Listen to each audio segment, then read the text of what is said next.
Galio has wave clear, a great 1v2 champion, and when you're lane swapping, 1v2s usually go hand in hand. And the bans should be fairly standard from GIGABYTE Marines. The Taliyah coming in as well, remove that from BDD is very smart. Obviously one of the champions he is amazing on and it's fantastic for LONGZHU. And you think about what she's good at. Taliyah has the global, the ability to roam top was the core strategy of LONGZHU to help Khan out in the top lane. So Galio gone, Taliyah gone. They're actually both bans against BDD, even if they're one apiece. Galio gone, Taliyah gone, Jace and Kalista also taken off the table by the Marines, while Lulu and Janna have been removed by LONGZHU, as the first pick is Xayah for the Korean representative. That seems very standard. That must be like a Cho'Gath support. There is always that possibility. And Optimus, of course, Optimus, depending on who you are, could be taking the Karma mid. So who are you? What do you say? I say Optimus. I say Optimus. Come on, Transformers. It's right there. So we get the Xayah as well. Rakan is available and was not taken by GIGABYTE Marines. And Rakan is one of these special supports who can be a playmaker but also build Art and Sensor. They're fairly rare in the current meta. Most of them are very defensive shielding supports. This guy can engage, and Gorilla wants to engage. And of course, Rakan will be a denial to the Xayah. Rakan, the most beloved bot lane in the world. Prey and Gorilla get the lovers bot lane. Not necessarily a common pick for them in Korea, but of course we know the power of Xayah. It was first pick Jarvan yesterday, first pick Xayah, and they get the Jarvan anyway. Definitely a solid first half of the draft for LONGZHU so far here. GIGABYTE Marines going to round out their first half by picking up that Tristana that was almost able to find a pentakill yesterday. Slightly denied by his own teammate, but maybe he can do it again here today. And also Tristana is the best available AD carry against Jarvan specifically. Like, not only can you jump out of that Cataclysm, you can also deny his engage if you're very quick. So it's a smart choice, but I'm kind of scared to see LONGZHU get Xayah Rakan and the flex pick Jarvan. Like, that's a lot of power picks for these guys. But you look down GIGABYTE Marines and it feels like the end of their draft is more than some of their parts. Even yesterday we were like, okay, you're showing us the Galio's going top lane, that's weird. They made a lot of reveals early that didn't necessarily cement the final five. I look at GIGABYTE Marines and I say, okay, so far, pushing. Pushing is there in terms of the draft. They play with a very fast pace in the early game, and LONGZHU do as well. So fighting fire with fire is a good choice. All right, going into the second part of the picking phase now with Sejuani, Syndra, Cassiopeia, and Maokai all banned away. GIGABYTE Marines have one more to make before giving over the next two picks to LONGZHU Gaming. Picking between a couple of different things here, they go with the Lucian. Cassiopeia already banned away, could have been a pick against Lucian specifically. Famous last words, but maybe the strategy no one saw coming was straight up League of Legends, guys, because so far, it's dangerously meta on the red side. But we're still again waiting for the jungle pick for Levi, which is the big one. Lucian adds on to your pushing lanes part you just said before here. Like, normally he pushes every single mid lane early on at least, and especially with Taliyah already being banned away. I really wonder if we're going to get like a counter jungling pick from Levi that can just abuse these lanes. Throw a name out there this year. I mean, so something we have seen from teams with like a lot of pushing lanes, like there are things like Nidalee you can play. Kayn has been used as well. Against Mordekaiser. The karma that was picked up at first is so good at taking these slow melee champions like the Cho'Gath and the Mordekaiser and getting them in there. And you know this is cool. You know what the delicious thing is? We had one Mordekaiser in Korea. It was Khan himself playing as a counter pick to the Renekton.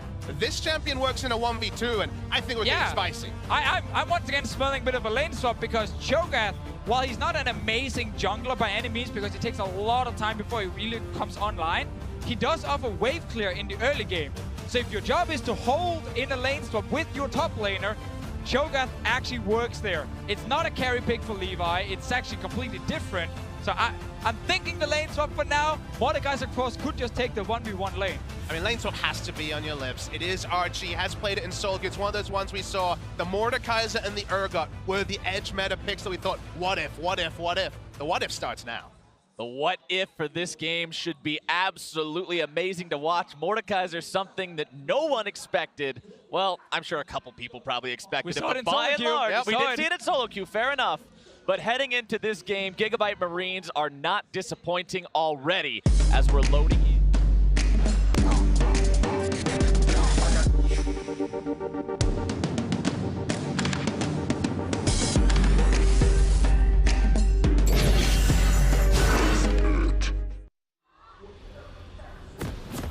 Teams take to the stage. Only moments remain before the barriers go down on the summoning platforms and everybody's out to see who will reign supreme. between LONGZHU, the current champions in Korea after winning the summer split, and the GIGABYTE Marines. And now we get Levi on Cho'Gath. We said in Champ Select, this is not the big carry jungler. Yesterday he had the Nocturne, and it was fantastic to watch him, double jungle early, rush to level 6, and have this super carry performance.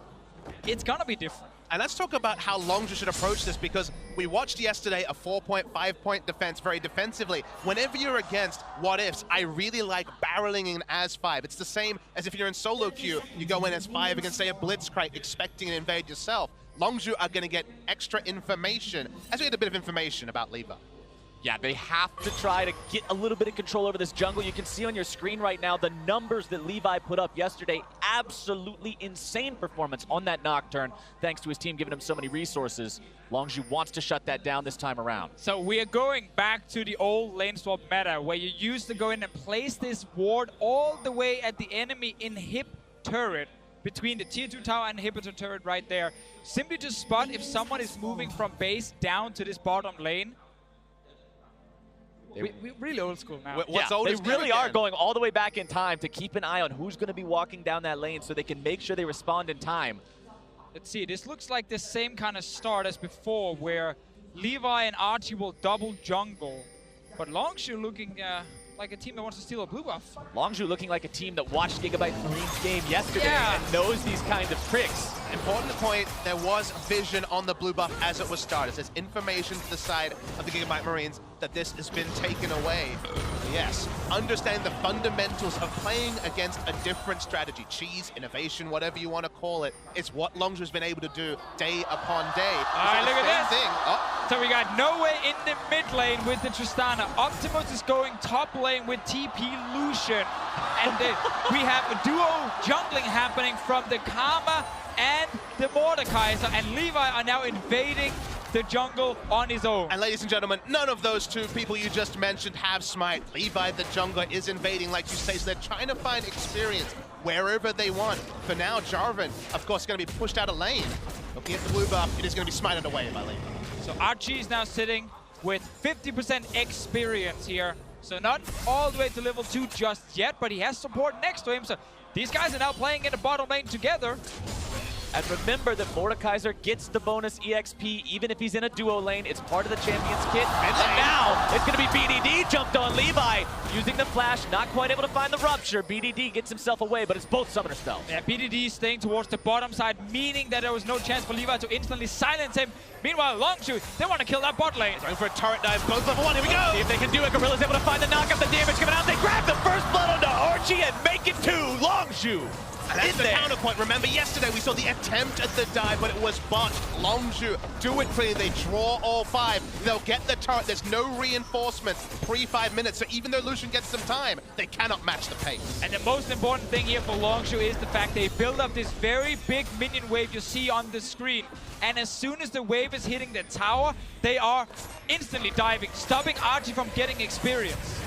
Teleport comes in from Archie, but now he's found himself in a very rough situation. The turret is gone, Archie is alone, and the damage is there. Prey grabbing himself, kill number 2. And just teleporting back in has such a high element of risk. We've seen so many top laners in Korea, Huni most famously, camped, and they left the turret. They didn't DPS it as fast as possible. It looked so inviting for Archie to come there. He said, I have the flash, I'll be okay. He was far from okay. Trying to return to favor here. Khan sidestepping away from the rupture, keeping himself just fine for now. Khan's enjoying that old school lane swap top lane experience as well. Very little CS, having multiple people trying to bother him while he gets the very little that he has available. Not a great game for him, but a fantastic showing from LONGZHU in the bottom so far. And the crazy thing is, this was more of a role swap than a lane swap, because there was technically 2 members with the Mordekaiser in the bottom lane, and that is technically a duo lane you can actually run. Sadly for GIGABYTE Marines, LONGZHU understands that when there is a level 1 Mordekaiser who can't really get to the wave, you can just tower dive and kill him. And consider also that Jarvan went top, got enough experience for level 2, and that's when the teleport came in. He's level 2 Jarvan, not the level 1 Maokai with Sapling that we saw yesterday. Another crucial factor is we're now going to have a Mordekaiser who's probably going to be pretty slow to get the items going. One of Mordekaiser's big points is the ability to pick up the dragon, get the ghost of the dragon in there. They've already lost their bot lane turret, so Drake controls control is super difficult for GIGABYTE Marines to bring back. Falling behind like this early as the Marines, definitely not where they wanted to see themselves. This is a team that does experimental strategies. They go out of their way to come up with different ways to play the game, but those methods can quickly find you putting yourself in a hole if you fall behind. And every scientist knows that when you run those experiments, the first one's not always the one that's going to hit big. It did yesterday. The second one here seeming like a bit more of a mulligan. A 2,000 gold disadvantage.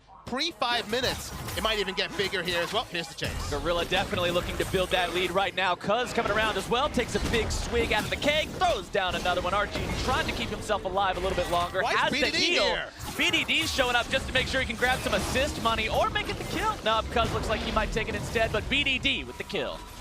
This laning phase is like done already, and we're only like 5 minutes into the game. We have Xayah in the mid lane now, Ryze in the bottom lane. Optimus, he's still trying to push this tower, but it's barely taking any damage. You know how we have games where we try to incorporate some information for the viewers at home for solo queue? No solo queue game has ever looked quite like this one. No. The laning phase, which can extend in solo queue, was completely absent here. We swapped around again and again. We have 0-3 Mordekaiser. This has been a barn burn. And I gotta correct you there, Papa Smith, because I have had solo queue games with the Mordekaiser dying like 3-4 times in the early game, so I've seen some of this before. Also ended up in a loss for the Mordekaiser, and actually right now is not looking like a guy who's about to win the game. Optimus with a nice flash away from the knock-up from Gorilla, who tries to come top to help alleviate some of this pressure onto Khan. Knocking that summoner spell off of the Lucian may open up opportunities here in the future. For now, it's still a LONGZHU game, 4-0 over the Marines, 2,500 gold up.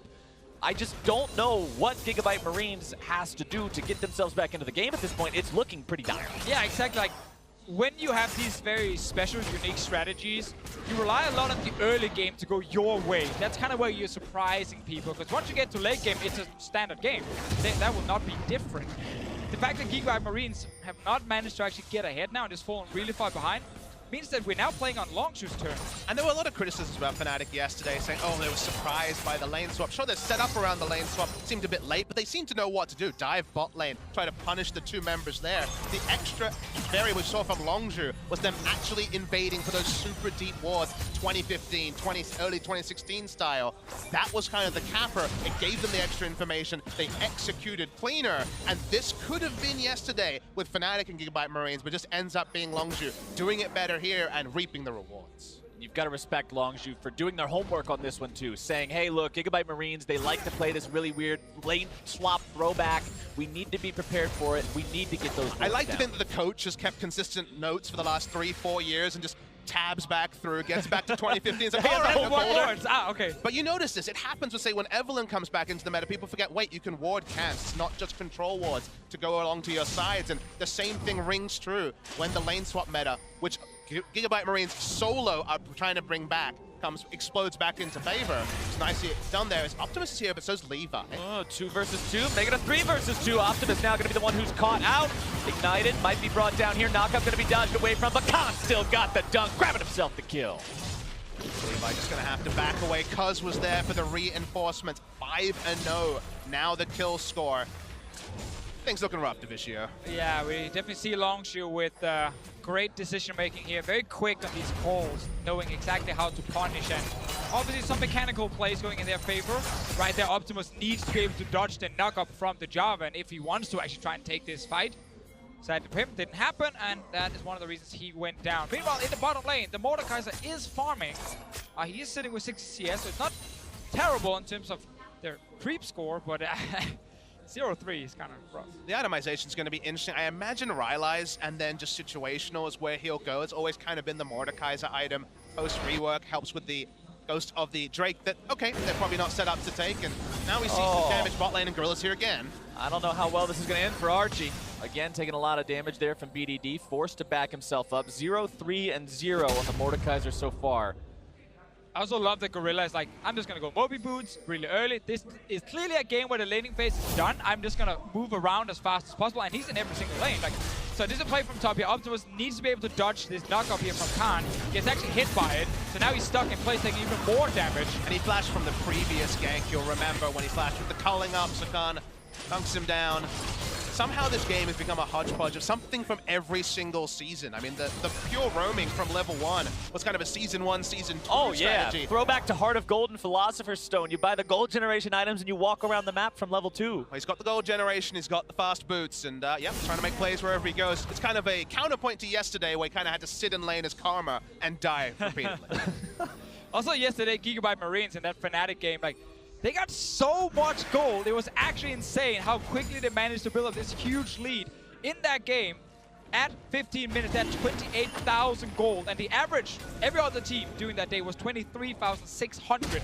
So it was insane how quickly they took down towers, got kills, and then stacked up items, especially for the Nocturne and the Tristana. And that's kind of the takeaway here, is that's everything. That's even the minion kills, because the Tristana was free farming as well. So getting that much collected gold is just very difficult to do unless you really play around maximizing in the early game. Yeah, the reason we show this now is to kind of contrast it to this game being, well, GIGABYTE Marines have not been able to get the same kind of start, are not going to be able to get the same amount of gold.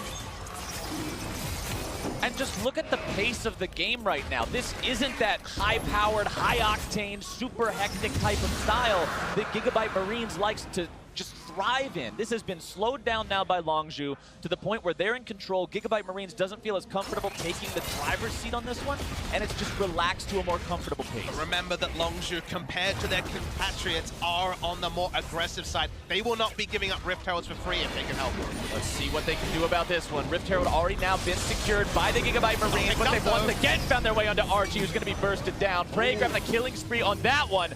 Realm Warp comes in. No way. Yes way. Nope, not quite. Making me a liar already. Gets himself out. No way he was going to die there. Staying safe. That was a bit on the nose decision. I tried. Next time. All right, all right.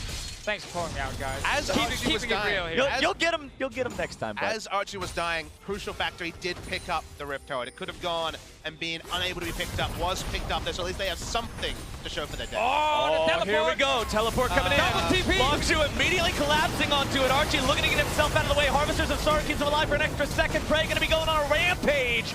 Into the back line goes the Cho'Gath, but now he's going to find himself isolated once again by him, lonesome and deleted by the power of Cuz and the rest of LONGZHU. The dunk comes in, the flashes are forced. Khan gets those summoner spells out as LONGZHU takes a 2-0. Yeah, GIGABYTE Marines at the moment, 5k gold down, not picked up a kill, not picked up a tower. We're actually looking at a potential perfect game for LONGZHU. Bit of fine text there. They did pick up a Rift Herald. That was something. Does that count, really? Yes, it does for me. Okay. I'm into true perfection. I get Darcy LCK biased. What can I say? But for now, at least, on screen, it is a perfect game. As we're going to see the replay, and they really like completing teleports, what I'm learning about the GIGABYTE Marines.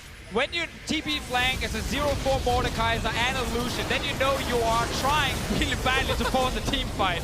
Sadly for Archie, he just died instantly, as we've seen in this game a few times. Levi as well will go down. That is actually another thing to highlight about GIGABYTE Marines comp in this game. They don't really have engage. So if you are trying to play fast and trying to get back in the game by forcing big, skirmishes, you kind of need more engagement in your comp. So it's gonna be so difficult to really do anything. And LONGZHU is looking to close out the game as fast as possible. And you mentioned Archie going in and just immediately dying. He's 0-5-0 on the Mordekaiser now. And we mentioned earlier how Khan was getting the short end of the stick in the lane swap situation. But if you compare these two top laners in this game, Khan's got 30 more CS. He's 1-0-3. He's got his Tabbies and he's got his Tiamat. While Archie has a completed pair of Mercury Treads and a garage sale of Tier 1 starter items. This is nowhere near viable. I like calling it the random sampler, personally. The garage sale fits pretty well. The Rift Herald can be plopped down at some point. That's about the only thing you can cheer for as GIGABYTE Marine fans. It's the most valuable item in his inventory. They know Levi's there because they have a ward towards the backside, but they'll continue creeping forward. For now, at least, like you say, the pace lowered a little bit, but the light at the end of the tunnel is definitely flickering for the GIGABYTE Marines. LONGZHU so in control of this game. You can see them moving up into enemy territory, setting down the wards so they can make the picks like this. Cuz a killing spree for himself now. LONGZHU at the moment, kind of just trying to pick up whatever early towers they can. We got top lane, one going down. Mid lane is still alive, but once you kill the top lane, you can push in that wave and move down to mid after and just put even more pressure. And Prey and Gorilla might look to fight. Prey and Gorilla so strong this game. 4-0-2, 0-0-9, 100% kill participation for Gorilla on the support. as Archie pops the Rift Herald in the bottom lane, looking to get something out of this. Khan will show up, seeing if maybe he can do something about this, while Prey fights for the Raptors up in his own side of the jungle. Gorilla being forced to use the flash as well. And I want to update real quick, because we mentioned earlier, last time we saw the Gigabyte Marines, day number 1 yesterday, 15 minutes into the game, they had 28,000 gold. Today, they have 20,000. That's 8,000 less than day 1, 3,000 less than the average. It's LONGZHU sitting above the average today with almost 28,000 here at 15 minutes. Ton of gold on every single member here. And ready to take whatever fight they want, because every single champion on their side is just stronger. And there's no completed items really to speak of. The Gigabyte Marines, I guess a Cinder Hulk is really all you're talking about. Does that really count?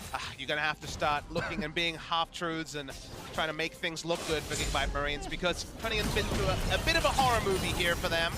Haven't lost all their structures yet, but haven't claimed any of their own. It's a good positive, you know. Haven't lost the tower yet. I'm reaching, Deficio. All right, Prey in the mid lane continuing to apply the pressure. And as these item leads that we're mentioning start to become more and more prevalent, as you can see the Rod of Ages and the Essence Reaver completed on the carries of LONGZHU Gaming. As those advantages are built, LONGZHU is going to get more aggressive, like you talked about, Papa Smithy. This team will eventually say it's time to pull the trigger, and when that time comes, Gigabyte Marines will be in trouble. Absolutely, and coming back to what Deficio was saying, okay, they don't have engage, so what does Gigabyte Marines comp do? They're really good if they get that Drake, if they set up for a siege with a dragon with double AD carry, Karma poke, and movement speed, Cho'Gath to poke around. That works, but okay, you need gold to do that. They certainly don't have that. The other problem is you need the vision as well, Deficio. You need to be able to ward your side. Right now, they have lit up, LONGZHU I'm speaking about, the red side jungle, and there's just no way to set up for any sort of siege on the side of Gigabyte Marines. Exactly, because before you can even get the vision, you got to be able to push out your lanes. And then Gorilla could be there with a stun. Be there. Anyone can honestly be there from LONGZHU's side. They have so much engage with their team here and so much damage at this point in the game. So every single step you need to take before you can actually secure this objective for the Mordekaiser is unavailable for Gigabyte Marines in this game. They can't even push the lanes out. And talking about Gorilla and what Gorilla has done this game, an interesting point that I've noticed, and it goes back to a bit of what you were talking about in Champion Select Deficio, the Ardent Sensor possibility on Rakan. And we know that Karma's a champion that uses the item as well, but just because this game has been so unorthodox and everything has been so upside down, neither one of these champions have found it appropriate to rush that item. I love that observation, because the laning phase ended pre-5 minutes, you're going to pick up the Moby Boots and be able to roam and get the kills. It's 100% kill participation. Secret Agent Gorilla at 009. But the value of a Sightstone when the laning phase is over super early is actually really, really high, because you don't have the minions giving you all the information. There was actually a lot of incomplete information, and Sightstone trumps the Ardent Sensor. 9-0. LONGZHU Gaming with an 8,000 gold lead, 18 minutes into the game. Levi seeing if he can grab a Rupture onto the bottom lane of LONGZHU, but they've both got quick enough feet to just walk right out of the way of that one.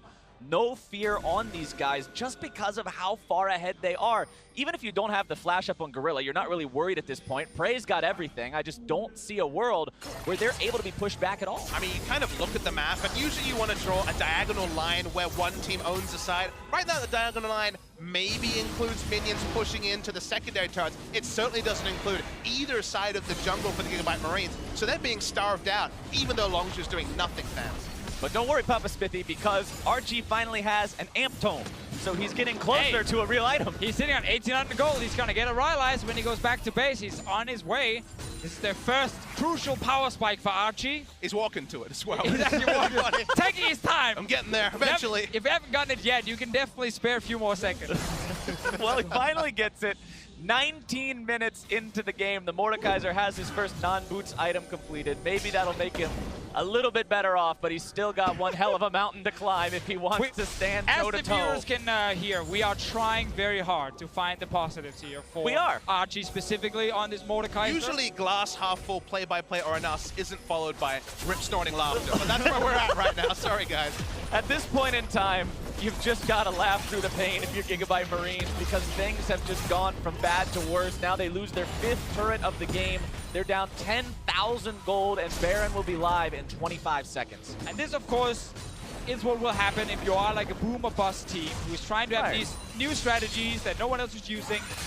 Some of them might work, some of them will definitely not work. And in this game here, well, LONGZHU are just too good of a team to actually get too surprised, and Prey might go down. Frey with a nice flash over the wall to keep himself safe. The root comes out, but the shutdown still comes through for No Way, getting GIGABYTE Marines on the board. There you go. Everything starts with one. Now. It all starts with one, Deficio, but now the comeback to the comeback as Levi finds himself rooted up and bursted down. Can't quite take Khan with him. BDD still looking to grab some more damage. Optimus makes the TP in as BDD a bit too far forward. He's going to be forced to flash away. Archie chasing after him. Harvesters of Sorrow on, but the duck comes out. Optimus gets taken down, and BDD goes on a killing spree. The root onto Archie. Rylai's isn't gonna do a thing. 0-6 as LONGZHU goes up to 12. And this is what 11,000 gold lead at 20 minutes looks like. You have so many items that Frey going down is by no means an abortion of any of this aggression. They turn onto the Baron, 20 minutes 30. It's not gonna be a contest for GIGABYTE Marines. LONGZHU knows this is pretty much free money. They're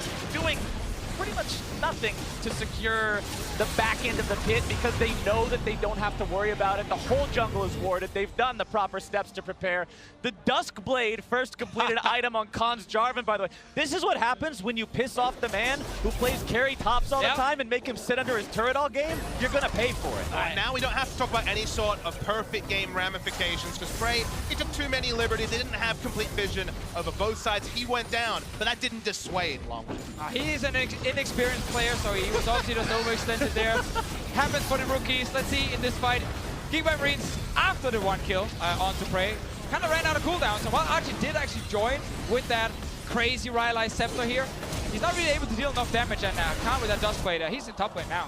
Yeah, Optimus is feeling exactly what that Duskblade is for. Killing spree there for Khan as he gets the solo kill onto his opponent. 3, 0, and 5 on this J4. By the way, those are the ingredients to a Ghostblade now as the next item he completes. He's not worried about anything else, just that lethality, that straight 100 to 0 from the burst. Of course, if you get the first item with lethality, you gotta get the second one as well. The enemy team is not exactly stacking a lot of armor at this point in the game. And at the end of the day, it's Cho'Gath in the jungle. He's not going to hit the super tank we see from top lane anytime soon. No.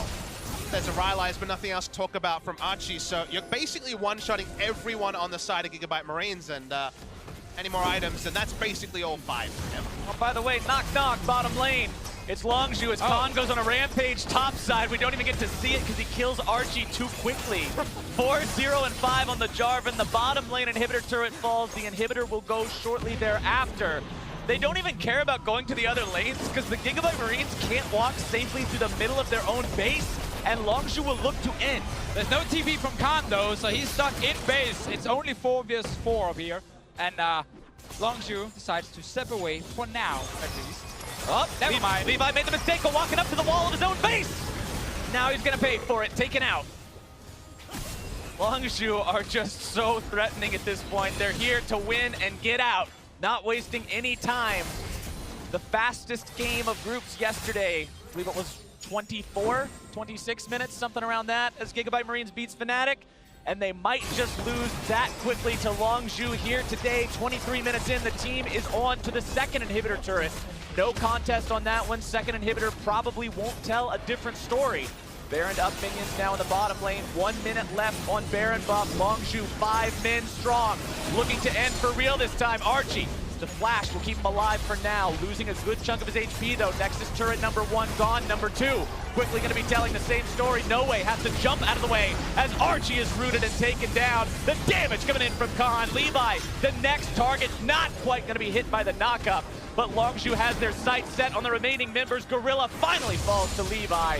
Optimus tries to escape back into his own fountain as LONGZHU pad the stats, take down the Nexus, and defeat the GIGABYTE Marines. Fastest game of Worlds, and when you go big or go home, as the GIGABYTE Marines are so want to do, this can be the reality. They come crashing down back to earth. They beat Fnatic. They felt so good about that yesterday. But after that, here we see that unfortunately, the other side of the coin is that LONGZHU were able to scat out the level 1, and from there, it was only going one way. Also gotta say, this was a draft from GIGABYTE Marines with a lot less punch in it. Even if they are actually succeeding with this, you know, kind of lane swap, kind of role swap with the Mordekaiser in the bottom lane, like, it's still a comp that will take a lot of time before it's actually doing a whole lot. Yesterday with the Fnatic, a game we had a draft from GIGABYTE Marines where there was a lot of power instantly. As soon as you hit level 6 from that Nocturne, which happened so early, and they could start really making plays, Not the same with this draft here. LONGZHU obviously responds perfectly in the early game and just shuts it down completely. And you think about it, it was a siege comp versus an engage comp. So even if they hit their power spikes, got a couple of Drakes set up, there was still comeback mechanics there on the side of LONGZHU. So there was never really going to be the same inevitability. Whereas yesterday, the Tristana got going and you thought, okay, this is going to be the end of the game for the side of the GIGABYTE Marines. So it was an entertaining one, but it felt like 10 minutes in, we were kind of watching the clock. Plus, Levi on something that's not that big